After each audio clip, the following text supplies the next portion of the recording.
Two-time All-Star Marcus Johnson. Alongside Marcus Johnson. What's up, everybody? Hey, this is the Here District, captain of this vessel. And I got my first mate, my number one son, Chris Johnson. What up? Talk to me. Holla! Let it rain, man. Let it rain. I guess what? We're going back into the show Friday. Can't pass us all the breakfast. Can't pass Go fight. Welcome everybody to the Here District, Marcus Johnson. You're listening to a Bucks Plus audio production on the Bucks Plus Network. Your weekly pulse on the Milwaukee Bucks, straight from a Bucks legend. This is Here District with Marcus Johnson, alongside his son and 1995 NCAA champion, Chris. Here's MJ.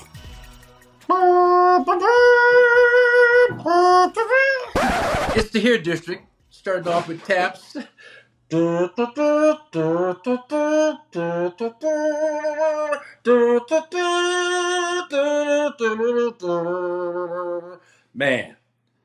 oh man, I'm the host, the melancholy host, melancholy Marcus Johnson, and my first mate, the forlorn first mate, Chris Johnson. What's up, man? We are the Fantastic Voyage. We are the Here District. We are saddened today by what we witnessed in Game 4. But we are excited to have us joined by Nekias Duncan, co-host of the podcast, The Dunker Spot. Appreciate you, The Dunker Spot. Yes, sir. I'm reading here the J.J. Redick Network 342 Productions, or maybe that was a couple of years ago. Nekias, welcome to Here District, brother. Good to have you. Hey, and it's an honor to be here. I'm excited. Unfortunately, we're starting with some bad news. We're excited to talk Bucks basketball. Also have some big shoes to fill. You had Steve on not too long ago. Yeah. So going to try to hold it down for the Dunkers. Okay, Yes, well, sir. listen, I'm going to light my Basher Johnson candle here in honor of Dame Lillard and just, and the What is Bucks. the candle? What is the candle supposed to signify? Well, just morning, hope. I don't know. What Hope. How about hope? This is a candle. My mother passed away a couple years back, Nekias, and so my third son Joshua had this candle made up, and so whenever I want some inspiration, some hope, man, just to feel good, I light that candle, and just kind of meditated on it. So, and that's kind of where we are today, man.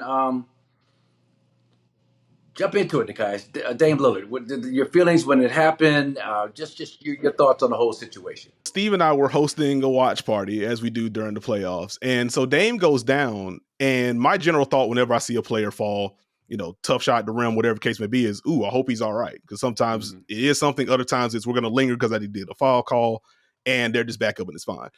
And I'm looking at the chat react to it, and it's like, oh, no, that didn't look good. Oh, no. I was like, well, I need to see a replay then if this is this bad. And then you see it's non-contact. I'm just like, no, not Dame. Not anyone, but not Dame, considering it's miraculous that he's even playing right now, considering the blood clot issue. So for him to work back the way that he has and to relatively hold his own since he's been back, to have him go down like that, it was just disheartening. I just really felt for him. I felt for the Bucks fans, who were incredible crowd during these two home games.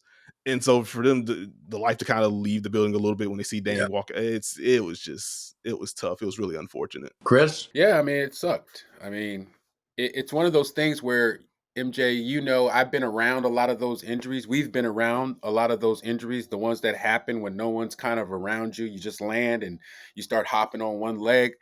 My worst fears sort of were that it was something very serious, as Chris Haynes reported when I first saw it. And the thought went to, like, damn, like, this is terrible. This is like the worst stroke of luck, the worst fortune you can get, a guy that worked his butt off to get back on the floor from just this incredibly ridiculous blood clot injury. And then this happens. It was just sad, man. It was just sad to see a guy like Dame have to go through that one, and at this stage of his career, as Nekias had said, I mean, it's like, man, you just start thinking, like, what's next, and trying to focus on the series, but then it's like, so much coming at you, sensory overload right now. Yeah. And so for me, as you mentioned, Chris, I've been around a few guys that have had Achilles injuries. And as of this taping, we don't know that for certain at this point, but it's kind of what it looks like. And so Norm Nixon, uh, Alton Lister, former teammates of mine with Golden State and with the Clippers. And the one thing that happens is Nekias points out that it's a non-contact kind of who kicked me. They feel this pop in the back of their ankle. It's like who kicked me? Somebody kicked me. And nobody around. And nobody's within 40 feet of the player when they have that sensation. And so that's the first thing that crossed my mind. But then also, I had a chance to holler at Dame before the game, right before he went out to get his pregame shoot in. And I told him, game three, he was 2 for 12, Nekias, missed 7 of 8 of his three-point shots. But he had the best defensive rating of all 5 starters. He played lockdown defense on Neesmith when he's matched up against Halliburton. Did a good job against him, keeping him going to his left, keeping him rejecting screens. The Pacers had 71 pick and rolls. The game before that, they had 89. And that's a playoff high tied with Cleveland. So, but it gives you an idea how well the Bucks were adhering to the game plan. And Dame was a big part of that, man. Dame was a big part of that. And so, and I told him, man, look, watching you play defense the last game, game three, was as much fun as I've had watching you as a Milwaukee Buck. And that's the big shooting games and the great halves and the 35-point half against the Pacers in game one, all that. Just because of the circumstances, the totality of everything he's been through to come back and struggle the way he struggled and to still contribute. To defer to Gary Trent, let him be the shooting star of the game, but also get out there and get something done. 2 blocks and 2 steals. Dame hasn't had that in 5-6 years in a playoff game. It's been a long time since he had that combination.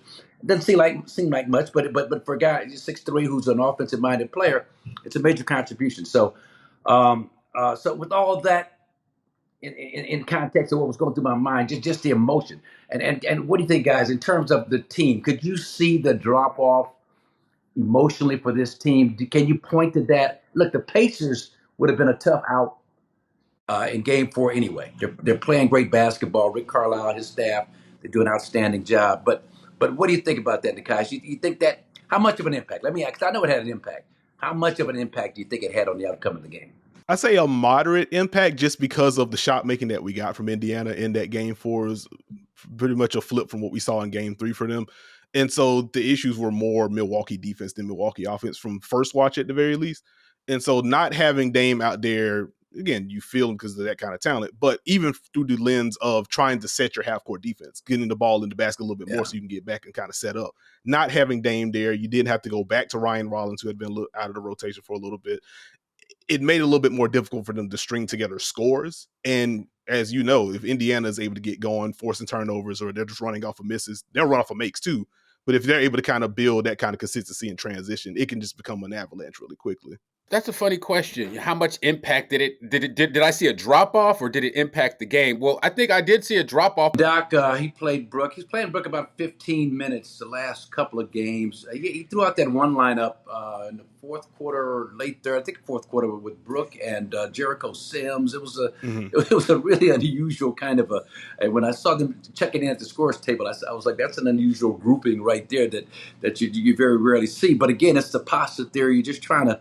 And Pat Connaughton was on the floor at the same time. I mean, you're just trying to come up with something to see if anything works. But I'm with you guys. I mean, the only thing that maybe could have saved a game like that if Dame had one of those nights where he's just electric and he didn't start out that way. By the time he went down with the injury, he was 0 for 2.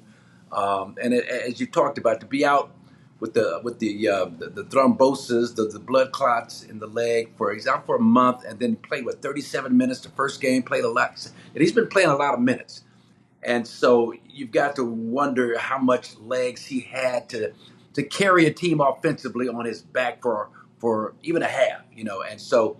But again, give the Pacers credit, man. They have done a tremendous job. They've got a female coach, Jenny Buchek, I think is how you pronounce her last name. If anybody knows different, please let me know. But Jenny Buchek, former WNBA player, former WNBA coach with the Monarchs and the Storm. But now she, from what I understand, is the one that's responsible for the defense. And I thought that they did a really great job against Giannis last night. We'll look at that more down the line. But the Pacers aren't known as a defensive team, and but yet, with Miles Turner's 7'4" wingspan, I mean, they made things tough. I mean, everybody talked about Gary Trent Jr. like he was going to have a repeat performance in game three, but I kept saying, look, they'll make an adjustment. They'll stick to him like glue, change what they were doing from game 3 to 4, and he's not going to be. You're not gonna catch lightning in a bottle twice and have this huge scoring game because of how they make that adjustment. But the guys, what do you see out there in terms of adjustments from the Pacers? I think they were able to do, as simple as it sounds, it feels like they did what they normally do better. Like they are a team that full court's pressure. They're going to get you deeper in the clock. They want to try to turn you over. Against Giannis, if he's getting any catches in the mid post, we want to send a double. And if you have a shooter that we don't care about, it makes it a little bit easier for us to send those doubles. I think the rotations were there. And so it just feels like Indiana was able to kind of get back to their basics. And to your point about them not being known as a defensive team, it's probably time for them to start being known as a defensive team. They have been a top 10 defense in the calendar year of 2025 off the base of that full court pressure.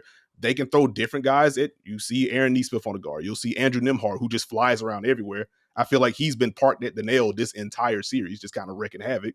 And so when you have that kind of speed and that kind of tenacity up top, you have Miles Turner on the back end, as you mentioned, Pascal Siakam as a roamer or someone that can switch on to some of these bigger forwards or can just take the Giannis assignment and kind of lead him where you want him to go defensively. It kind of plays into what Indiana wants to do. And again, if they're able to force quick shots or funnel shots to guys that you don't want taking them, or they're forcing turnovers, they just get to get out and run. And they just put and keep an immense amount of strain on you. And Nekias, in a situation like this with the Bucks down 3-1, facing elimination, if you're Doc Rivers, how do you approach your lineup next game? Do you go with the KPJ, Gary Trent, AJ Green, Giannis, Bobby Portis starting, or is it something that you look at? I'd like to get your thoughts on that. You're going to want more of that lineup on the floor. I don't know if you start that way. I think one of my frustrations in this series, and you alluded to Brook Lopez a little bit earlier, and Marcus alluded to the minute count. I think this is a tough defensive series for him, naturally, just because of the speed that Indiana plays with. Like, we've mostly seen Brook in a drop outside of that game 2 when Milwaukee decided, hey, let's just switch everything, and mixed results. We will put it that way in the interest of time. But I think if you're going to have Brook in a tough situation defensively, if you're not going to get A+ Brook on defense, you at least have to make it worth it on the other end to kind of offset what you may be losing on that end. And the fact that we are now 4 games into the series and we have gotten 2 Brook Lopez post-ups through 4 games is insane to me. They both came in game 3. They opened the third quarter with a post-up. I think Andrew Nembhard came with a double. Kyle Kuzma gets a cut. 5 minutes later, it's more post-hub work for Brook Lopez, but they toss it to him into the block. It's Gary Trent Jr. setting the screen for Giannis after he makes the entry pass. Gary Trent Jr. pops up, draws a foul on 3-point shot, and they just don't go to it again. And I don't understand why there isn't more Brook. Like, it can't just be Brook as a spacer. That is part of the value. That can't be the entire boat for him. And now that you have Damian Lillard out for the rest of the series, I would imagine, you have to get more Brook Lopez usage, because otherwise it is Giannis, who has been easily the best player in the series and arguably the entire postseason, but he can't do this by himself. Right. I think putting that much shot creation burden on a KPJ, whether he starts or come off the bench, on Bobby Portis, who has mostly been tremendous offensively in the series, you need someone else. And I think Brook Lopez gives you an avenue to get more offense, take a little bit of pressure off of Giannis. Honestly, alluding to that second play where Gary Trent Jr. gets the 3 and gets fouled on it, that's a different way to unlock Giannis. If you're just tossing it into Brook Lopez, you can get into some split actions or just getting him off the ball and getting someone to screen for him. Like, there are different ways you can move him around, get Brook more involved, so you can offset some of the difficulties that he's having on the other end. We affectionately refer to him as New Jersey Turnpike Brook from his net days when he was a force in the post. And under Coach Budenholzer, I remember he got him away from post-ups one season, and then the next year his post frequency almost doubled, like 10, 11, 12% of his possessions that next year. Doc, I thought, had done a pretty good job of this year mixing in, a requisite amount of post-ups for Brook. But for you to say he's had 2 post-ups so far in this series, it's just baffling to me, because it's such a weapon. He could still consume a smaller defender, smother him. He's got a great touch inside. He's really, really adept at drawing fouls inside of finding contact and going through a player's arms and getting to the free throw line. And but I guess that will have to be something that the coaching staff will really take a good hard look at, because if you're going to play him, as you mentioned, I mean, he knocked down a couple of threes last night. He'd been shooting, didn't score the game three, but knocked down a couple of threes. But you could get more out of him. And with this post-up game, he still got it. It's not like it's gone anywhere, even though he's 36, 37 years old, been around forever. But, I mean, he's still real comfortable back to the basket and scoring and finding ways to produce points. So definitely something to look at. If you're not going to use Brook offensively, why not go with Jericho Sims, who has a positive net rating when he's on the floor defensively, who gives you a different look on the defensive end from a rim protection standpoint, an athleticism standpoint, a pick and roll standpoint. I get the offensive side of things, but you're not using Brook. So, Nekias, my question to you is, like, what are your thoughts on more Jericho if they're not going to use Brook this way on offense? I think within the we're not going to use Brook context, I see the argument for it. My worry for Jericho, and this is someone that I've generally enjoyed going back to the Knicks days. He's just a bouncy fella. It's very fun. Yeah. I think my worry with that would be, what does his defense look like with extended minutes? What does it look like with the up and down of the game where Tyrese Halliburton now has a better beat on how Jericho leads with that top foot when he switches? And now you're getting into some of the drives, and now Tyrese is spraying it out, and now you're getting into some of the recovery stuff, and now we're in the zone. Now we're in the foul zone with Jericho Sims. And now you're looking at Brook like, hey, big fella, can you come save us? And it's like, well, this is what I'm here for. So that would be my worry. But like, to your point, like, there is a vertical presence that he has that could potentially pop, especially if you're going to empty a side for Jericho. And I guess that'd be the other problem. What does the pick and roll with Jericho Sims look like now with no Damian Lillard? Because in theory, even this version of Dame, where he wasn't making the shots he normally does, he's still getting Miles Turner at the level. Right. He's still getting Thomas Bryant at the level. If it's now Ryan Rollins, is that just drop now? Or is this just a switch now? We're just going to flatten this out. And Jericho Sims, he's not a guy that's going to punish you on the block against mismatches. He can get you on the offensive glass. So like, maybe that's where you find your edges there. So still an avenue for it to work. But those would be some of my immediate questions that I would have if you're going to we're going Jericho over Brook. With no Dame now, kind of segueing into this conversation, because I'm curious, how much are the Bucks going to lean on Giannis as a playmaker, using, with Dame's gravity not out there, his ability to do what he can do off the bounce? Now, how much can the Bucks integrate Giannis next game, short roll passer, or out up top, breaking down and then surrounding him with shooters on the floor? How much of that do you expect to see? I think at a very basic level, we're going to see more inverted stuff with Giannis, if I had to guess. Like, I think that's been one of my favorite mini battles of this series, when they've tried to invert things for Giannis. Hey, let's get Taurean Prince as a screener. Let's get AJ Green as a screener. Let's try to get Tyrese Halliburton in action. And the Pacers have largely responded with, hey, that's cool. You are going this way. I am getting out of here early. It's not just show and recover. I am running up and I am forcing you to the side where my defender is sliding so we can maintain these matchups. And one of the things that I enjoyed in, I want to say, the game 3, there was a possession I ended up tweeting about where they tried to set up an inverted pick and roll with Giannis and AJ Green, knowing that this is how Indiana was going to play it. So AJ Green just slips it instead of trying to set the screen, gets to the left wing. Bobby Portis, who started the possession on the left dunker spot, just subtly moves to the right side of the floor. And that creates a 2v1 in the corner that Obi Toppin had to try to navigate. Couldn't get there. And it's 3 points on the board for Milwaukee. So I do wonder, do we get more slips out of that to try to poke at? Because I don't think Indiana's going to bend the coverage until they absolutely hammer it. So I think they test that a little bit more.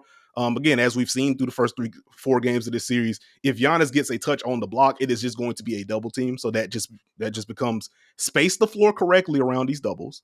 And beyond that, knock down the open shots that you get. We saw what Gary Trent Jr. could do in that game 3. Getting shot making off of those doubles, I think, would help. The 4-5 pick and rolls have been switched most of the series. Giannis has had a lot of fun against Miles Turner. So we're going to see more of Giannis with the ball in his hands. I think there's going to be more pick and roll for Giannis. And then from there, you just need your shooters to knock down shots when he gets doubled. Yeah, it's funny you mentioned that inverted screen, because one thing that I noticed, especially not so much last game or in game 3, but between Tyrese and TJ McConnell, whenever AJ would come up to set that screen, they would almost leave AJ and go and blitz Giannis on the side that they knew AJ was going to continue off of.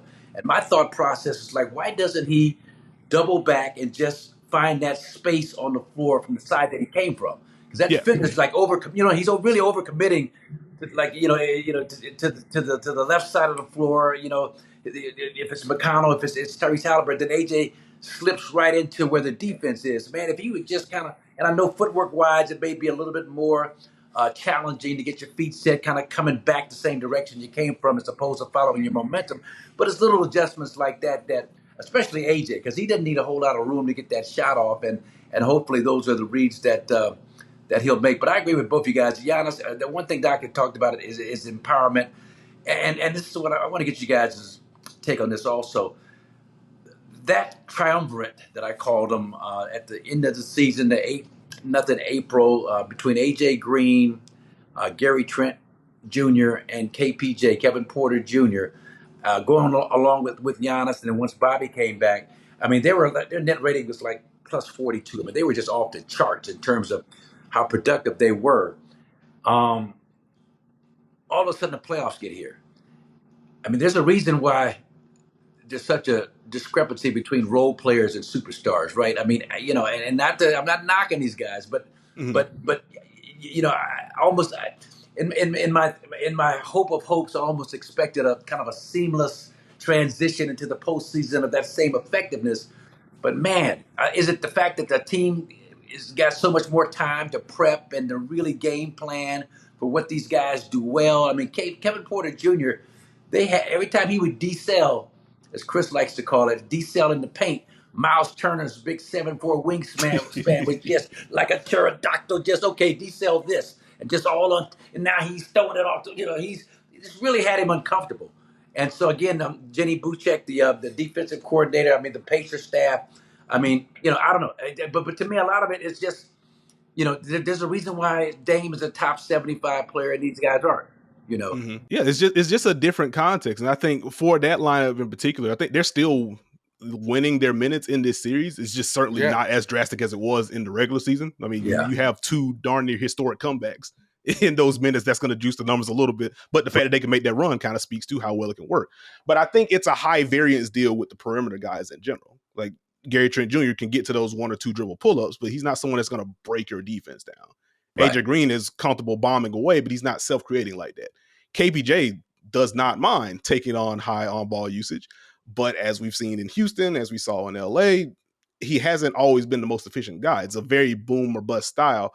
And then with Bobby Portis, as good as he's been, it feels like he's been the one guy that hasn't been doubled on post-up so far in this series.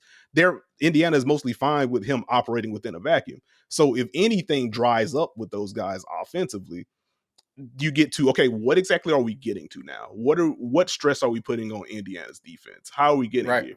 Hey, no, but to your point, Nekias, about the stress that the Bucks are putting on Indiana's defense in the series, the Bucks are averaging 251 passes a game, or I think that might have been the season. Whatever it is, Indiana's up at about 317 passes a game, which is like first in the league. Can the Bucks beat the Pacers, continuing to play sort of an ISO heavy type of offense? It's gonna be tough. Like, I think it would have to be a lot of not just Giannis scoring, but a lot of Giannis foul drawing. Like, I think they have to bring the pace to where it has to feel like a Bucks game. Not that the Bucks aren't comfortable getting out in transition, but it has to be more of a half court style for them. And I think that's part of why Milwaukee went to more switching from game 2 onward. Like, let's flatten this out. Let's see if we can make them work deeper into the clock. To Indiana's credit, they did that and still generated good looks. But that's part of the calculus. Can we flatten them out? Can we slow them down on the other end? Can we feed Giannis draw 2 and kind of play out of that, but do so at our tempo? And so, like, there's an avenue to do so. And again, like, if KPJ isn't going to get doubled, like, he does have the ability to win one-on-ones. AJ Green can knock down contested shots. Gary Trent Jr. can knock down contested shots. It isn't a process that I am personally fond of, but like in a literal sense, yes, they can do it. They just don't have much wiggle room. If either of those guys aren't going, or if Indiana's just dinging them, we're hitting the drop, we're hitting your switches. When you go to the zone, we are finding immediate answers. You just don't have many pathways beyond that, would be my concern.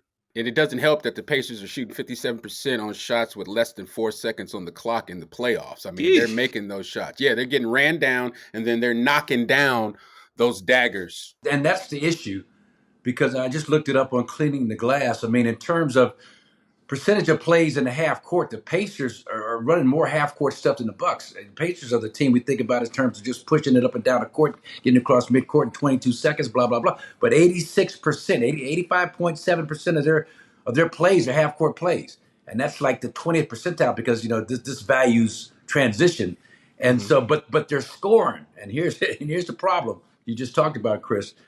They're in the 97th percentile. 127 points basically per 100 possessions. And, what I don't know. So defensively, a lot of that was against the zone. And you had Siakam, backscreen, slip, pick apart. A lot of picking apart going, Obi Toppin threes, Aaron Neesmith, wide open corner threes. I'm talking about, I don't know. I mean, that's the part that was frustrating for me watching, just the amount of open shots. And this is a Pacer team, 0.927 points per 100 possessions, a 27th percentile against zones all season long. They struggle, but man, they're just feasting on this Bucks zone defense. And Nekias, what do you think? Like, what's the issue with that 2-3, with the Bucks 2-3? It worked. It kind of worked a little bit in the first couple games, but then they had all the answers last game. What do you see out there? I think to borrow from my guy Steve, it's a failure to stay matched up, and ultimately the recovery phase gets them. Yeah. Once Indiana is able to distort it, they aren't good at closing out and containing. They may run you off the line, but now you're funneling a guy inside the paint. And if you're just held on the other end, here's a dump off, or here's a flash to the middle for a short jumper. Aaron Neesmith got one of those, I want to say, in game 3 that I'm thinking of off the top of my head. And that's where he gets it. Like, Indiana, as you mentioned, has been very, very boom or bust against the zone this year. There have been games where they just lit up the Miami Heat zone. I'm thinking of a early season matchup when in the Heat's vaunted matchup weird zone that they run. It was like, no, we can just that is fine. Yeah. But then you also have, the Pacers were up 18. They are now losing this game because they got hit with zone, and they act like they've never seen it before. But no, they've done a really good job of spacing it out. It's very funny watching them like bring the ball up the left side of the floor. You look at the right side, 2 guys are cutting at the same time to kind of relocate to different spots, and they're flowing to the action from there. Let's screen the top edge on the right side, and then they're just in the middle. And it's like, wait, how did they get there that quickly? So I want to give Indiana more credit than like slam the Bucks for defense, but I do think staying matched up and then the recovery phase from there is kind of where they're getting dinged. All right, we're going to segue into about that action. We're going to take a look at some videos right now. And one thing I want to look at first is Pacers offense. Look, Miles Turner was abysmal in game 3, had his worst shooting night as a playoff performer. But look at how they kind of focus on the free throw line area, run it back again. So now Brook Lopez is going to spin around and drop all his momentum, taking him to the basket, and just kind of underscores your point, Chris, about Brook's effectiveness defensively. I mean, it's a good effort there, but right here, the big fella's going to take a slip. But this was an area that the Pacers attacked over and over again. The free throw line, they just real comfortable with that mid-range shot because they've got the players to do it, despite what the analytics gurus might think. This is a good shot for the Pacers because they make such a high volume of those. But I love what Nekias said about the recovery phase. Yeah. Watch Brook as he drops back. Now watch his recovery. He slips. He slips and falls in the recovery phase. That's not going to cut it. That's not going to do it. I would say, one, for a pro Pacers note, this has been a really good screening series for Miles Turner. So off rip, like seeing Brook Lopez try to prepare for this pick and roll, and Miles is just like, hey, how about I screen you then? That's fine. If I can't get to Gary, let me just screen you and see what you guys have to do for it. So I enjoyed that portion of the program. The other thing is going to be the spacing. Miles Turner certainly enjoys mid-range jumpers, probably going back to the pre-Carlisle days with this shot here. But Pascal Siakam starting on the left side of the floor, that entire right wing is clear for Miles Turner. He has all of the space in the world. They're setting this pick and roll high, and then he just has all of the space in the world to roll into. You got Aaron Neesmith in the right corner. Pascal's kind of going from left short corner to relocating to the right dunker, but they're keeping that wing clear, and that just puts even more strain on Brook Lopez. They don't want to pre-rotate Dame there. So to the recovery phase point, it's solely on Brook at this point if they're not going to late switch this. Yeah. And as we saw in game 3 and 4, like they didn't really want to switch Brook onto Tyrese. They're real comfortable. It's like, and they've been doing this all series, getting right to the nail and pull, and being real comfortable taking that shot. Bucks defensively, that's a shot contested that their coaching staff will tell you it's a bullcrap shot that will make them make a high volume of those to beat us in terms of the math. 3 being more dangerous than 2, but man, these guys, I mean, they're good at this. And you got Brook again, Chris, is to your point, going into drop, going away from the action. All of a sudden, he's got to try and stop and reverse his course, and he's just dead to rights. But something I see on the pick and roll, I love to hear Nekias' thoughts on this. If you watch Brook's initial movement, he actually goes towards the sideline. I don't know if the call or the miscommunication, like watching, you see where Brook goes? He throws the man and goes towards the sideline instead of picking up the ball, which gives Nebhard that extra right there, that space to go ahead and knock it in. What did you see on that PNR, Nekias? I think to directly answer your question first, I kind of wonder if Brook expected to be some help one pass away. And that's where I think Tyree's getting out of there and kind of removing Kyle Kuzma makes it a little bit more difficult. So as Brook opens up, that is just a lot more space. But I will once again say, look at the beginning of possession, watch what Pascal Siakam does. Left wing, let's clear it out. Yeah. And so you just have all that driving space for Andrew Nembhard if he wants to get there. Also, I think there was a screen that got Kyle Kuzma off of Andrew Nembhard to start, if I'm not mistaken.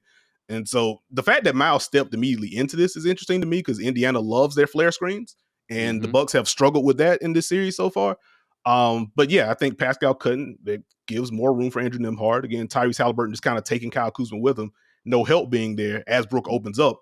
Nembhard just gets to the left hand pretty much unimpeded and can get to a comfortable shot that he's really good at. And to your point, Chris, the Bucks are supposed to ice side pick and roll. I was going to ask where the Pacers, this is not really this is more the flair, that Portland line they used to talk about back in the old days. This is a little bit of an adjustment by Rick Carlisle and his offensive people. Of where they're starting it? Where they set the screen. The screen is not really a side, it's close to the sideline. Like so the Brook 45? Brook is trying to scurry over into ice position. He's thinking he's got to protect the baseline on that drive going right by Nembhard. He goes right, and Nembhard reads it beautifully, gets him beat to the middle, gets him to open up those hips. And that's so easy. And it's dead. But just that little nuanced adjustment where the pick is being set, I think was able to confuse the defense of the Bucks. So yeah, that's a great adjustment by the Pacers because you think you're going to ice it, blue is what the Bucks call it, keep it down, keep it pinned on the sideline. But all of a sudden, Gary Trent is like, well, no, this is not really the sideline, so I'm not supposed to, change. Yeah, that's where it was. Yeah.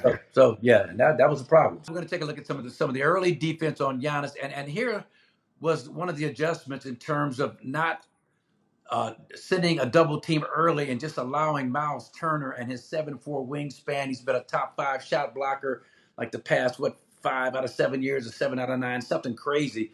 But he was just kind of that spy, as they call it in football. He just roaming, waiting to help from the weak side. And I think that got Giannis frustrated. Giannis 3 for 10 in the first half from the field. But they did a really good job. Pascal Siakam kind of gave up, his offensive energy to really focus on defending Giannis man to man. And I just thought it was a really good adjustment that it once again gave Giannis a little bit of a different look. And, just changed his rhythm up a little bit. The guys. Yeah, I think as we talked about a little bit earlier, Indiana had been willing earlier in the series to just switch those 4 or 5 pick and rolls and just kind of let Miles deal with Giannis in space.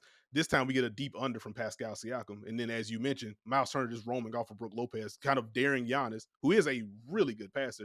If you're going to hit Brook Lopez, you're going to have to do it with your left, and it's going to be across your body. And that just allows, that you can dare Andrew Nembhard if you want to. That just feels like that could be a pick 6 there. But I like the under from Pascal, and that's a tremendous play from Miles Turner. Yeah. And to your point, Nekias, on that left-handed pass to Brook, wouldn't it have helped Giannis a little bit if Brook would have relocated a little bit more into Giannis's vision, or should he have stayed right there on that angle? What do you think? When you're watching it, what do you see? Based on where Gary Trent Jr. and Dame are spaced, I don't think Brook could have got there. The only way he could have went is to his left, and that would have made it a more difficult pass for Giannis. So I think if one of those guys would have, even with how it's going, with how quickly Giannis attacks, there isn't a place for Gary. Like Gary could go to the dunker if he wants. Yeah, but like that, That's I tough. think that feels more good Indiana defense more than Yeah. anything Brook could Well, have done. yeah, and that's spacing as you're talking about it. You got three guys just sitting on that weak side, and just no place for anybody to go over there. So now the next play, they've done a masterful job again of mixing things up. I mean, here he's going to attack. He's going to miss. Now, again, Halliburton early, right? Or who's that? McConnell on the drive, right here. Watch it. You see him? Who's that? 26. Ben Shepard. Shepard, Ben Shepard, Yeah, Ben Shepard. Shepard. Yeah. Ben Shepard. But again, Siakam, I thought, he did his job. He just made things difficult. He met him, enough and gave him enough of obstruction to not make things easy. And when you get into Giannis's head, you see these kinds of shots not fall in as efficiently as when he's really Giannis in terms of playing with more confidence and playing with more assurance about what's open and what's there. This is kind of one of those shots from him where he's not sure where Miles Turner is. He's kind of looking over his shoulder. He knows he's lurking someplace, and I got to get it up quick before he can. I got to get it up before he can get there and overlays it. So Yeah, that's a great point. That's a great point. Yeah, I was gonna say, like, I generally like the early attack from Giannis. That's where you can kind of get him downhill before Indiana is able to fully build a wall around that free throw line. I will give the quick shout to Ben Shepard for hustling to get down to that nail area so Giannis couldn't set up a spin. And so he kind of has to go to his right hand. That makes the job a little bit easier for Pascal Siakam. And absorbing the blow, showing the hands, getting the contest without a foul is generally good stuff. That's still a makeable shot for Giannis. Yeah. But it is good stuff from Indiana kind of dictating terms like, okay, we can't build this wall. You're going to get downhill. At the very least, you can only go this way. You can only go with this type of finish if we can help it. Yeah. And Ben Shepard, man, remember last year in the playoff series against the Bucks, Benedict Mathurin wasn't available with the shoulder injury. And Ben Shepard played some really, really solid basketball. I mean, I like this young man in terms of having a glut at his position. If I'm a general manager around the league and he's available just because of the minute crunch, playing behind Mathurin and some of these other guys, I love to have him on my team. For sure. He's tough, legit. shoot, he's strong. He's a really, really solid basketball player. Solid piece. This is more Giannis, defending Giannis at the elbow now. Here's that early ball. But let's see Halliburton. You see Halliburton just sitting. Just sit, watching. He gets here. Boom. Sitting. Now, does Giannis need to look to kick that over to Gary Trent? Or is Giannis, again, has he been baited into, trying to do too much on his own without trusting and empowering his teammates? I mean, what are you seeing here, Nekias? It feels like I wish I could see how much time was on the clock on this because it felt like a very quick shot for Giannis on that front. But he's gotten a lot more comfortable with that mid-range shot. I think this is the most efficient mid-range year he's had in his career so far. Yeah. So he certainly doesn't mind this one. You mentioned Tyrese Halliburton. I would also shout out Miles Turner creeping off the strong side to provide a little bit of presence there. So if Giannis wants to drive to his right, he's seeing the crowd. That is a pass that can make to Bobby. But Miles is there. So you get the help one pass away from Tyrese Halliburton. The kick to Gary is there. And so, like, benefit of hindsight, he probably could just made that. Let's see if Tyrese can close out and contest without fouling. But, again, showing a crowd for Indiana. Giannis went for the shot that he's comfortable with, couldn't get it to go. But that help was there for Indiana. All right. That's enough Pacer defense. Let's take a quick look at some Kevin Porter Jr. offense. And I say this because, he's going to have to – we're going to have to see a lot of this on Tuesday night, game 5 in Indiana for the Bucks to even have a chance. And I mean, while we're watching KPJ, what do you guys think about the Bucks' chances to force a game 6 in Milwaukee on Friday coming up Tuesday night? I know that's a loaded question, but I got to ask it anyway. Do the Bucks have a chance in hell to pull this thing out? I think they have a chance. It is when you have the best player on the floor in Giannis, you're always going to have a chance. And if you get to shot making there, and if you're able to hold serve enough defensively, that's a lot of ifs, but it is possible. They have won a game in the series with that format. We knock down our threes, we punish the double teams, we do well enough defensively, we throw in enough different looks to where Indiana at least has to think a little bit, and Indiana doesn't make their shots either. So in a literal sense, they can do so. To the clip itself, KPJ is going to be a big part of that offensively, but it also takes me back to the conversation we had a little bit earlier about some of the non-Giannis creators. This is a knife drive and finish from KPJ, but look at the coverage. That's a deep under. We're not putting 2 on the ball against you. You're just going to have to score, and you're going to have to score enough to make us do something different. And so he's going to have to win his one-on-ones. He's capable of doing so, but that's a very quick example of, nobody else really makes Indiana Like you don't see extra flooding in the paint on this drive Yeah. or anything. It's just we go under. We're staying attached to Giannis. Andrew Nembhard doesn't even really, Aaron Nesmith doesn't even really give like a swipe at the Dale or anything like that. He's just worrying about Giannis not getting the ball again.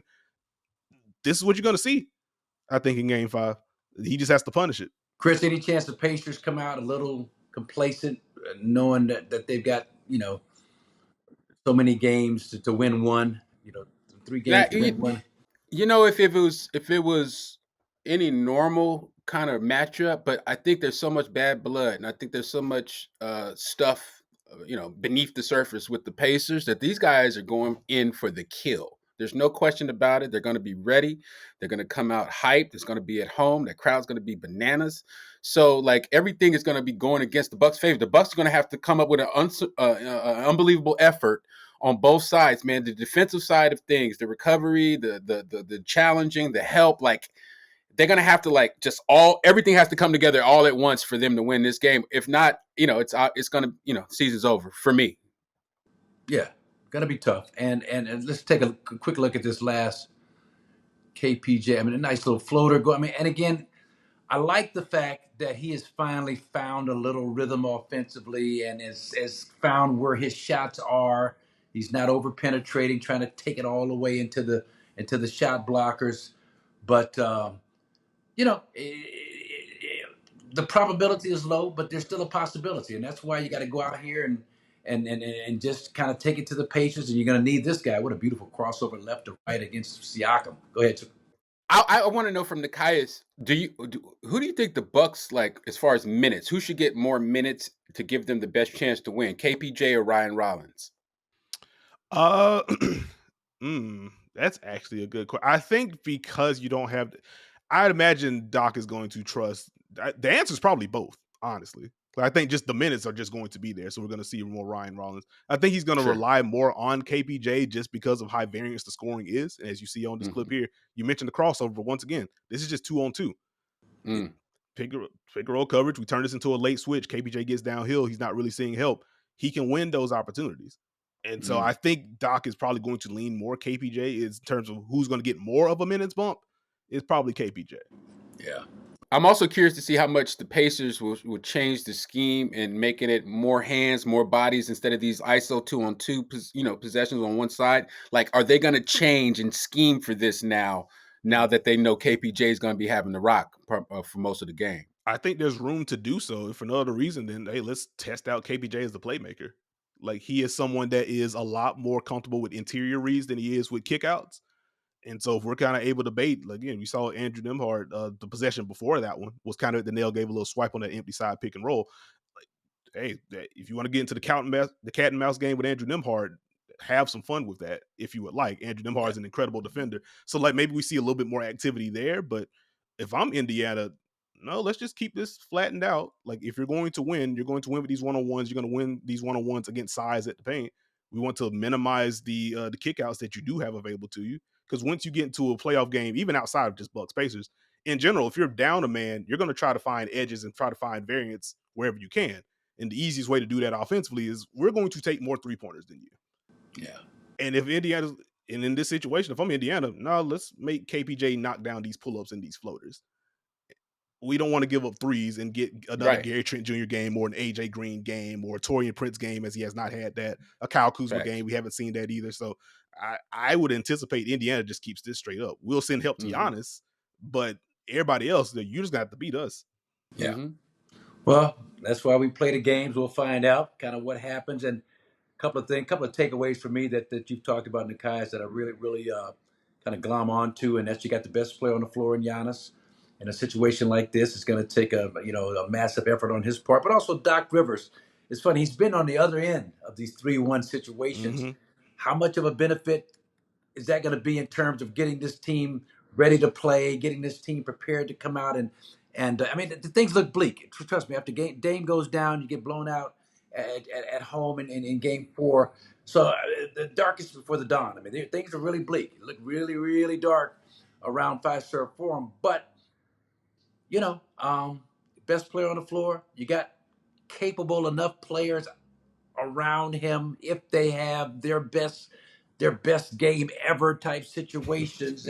if Indiana comes out a little complacent, which I don't expect to happen to a large degree, but just enough, you never know. And so this is going to be it's going to be an interesting watch to see what kind of narrative we come away with. If it's just a done deal and season's over, if all of a sudden the Bucks, as Jesse Jackson might say, keep hope alive and force the game, say keep hope alive. We got to keep hope alive. Listen, Nekias, Duncan, man, the dunker spot. We appreciate you coming on, man. Please come back and join us, man. We love to have this intelligent basketball insight, man, that you guys like you bring to the program. And Yes, sir. been Yes, sir. a real pleasure, real joy to have you on the show. Thank you. I appreciate it. It's been an honor. Like, you've had Steve and I both on, so we got to get the home going at some point. We got to get y'all Yes, on the sir. dunker spot. We got to get this going. But no, I really appreciate it. I had a blast. All right, man. Take care. All right. That's here, District. Bucks trying to get it done. This has been a Bucks Plus audio production.